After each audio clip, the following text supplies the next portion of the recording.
Experience ప్రకారం నేనేం చెప్తాను అంటే, being in the present moment. మనం ఇప్పుడు బేసికలీ మనం ఉన్నప్పుడు ఎయిదర్ పాస్ట్ గురించన్నా ఆలోచిస్తాము, లేదా ఫ్యూచర్ గురించన్నా ఫ్యూచర్ ఆలోచిస్తాం. గురించి. ఎస్. ఇప్పుడు పాస్ట్ గురించి ఆలోచించామనుకోండి, that lead to depression.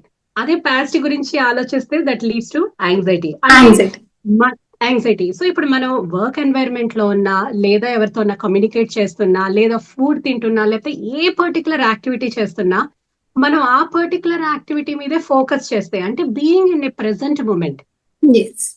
So మనం చేసే పని యొక్క ప్రొడక్టివిటీ అండ్ క్వాలిటీ ఇంక్రీజ్ అవుద్ది. ఇంకా అన్నెసరీగా మనకి ఈ స్ట్రెస్ అనేది ఉండదు కదా. ఎస్. సో అందుకే being in a present moment is very important అనమాట. ఎలా ఉండాలి అంటే being mindful of what we are doing. So దానికి రకరకాల టెక్నిక్స్ ఉంటాయి, ప్రాక్టీసెస్ ఉంటాయి. Awareness is the main key అన్నమాట. So yes. మనం అవేర్నెస్ తో ఉండాలన్నమాట. ఏ పని చేస్తున్నా గానీ జస్ట్ నేను ఈ పని మీదే ఫోకస్ చేస్తే మంచిది అని మనం ఆ పర్టికులర్ పని మీదే ఫోకస్ చేస్తే almost more than 50 to 60% of the stress ని మనం కట్ డౌన్ కట్ అవుట్ చేసుకోవచ్చు. చేయొచ్చు.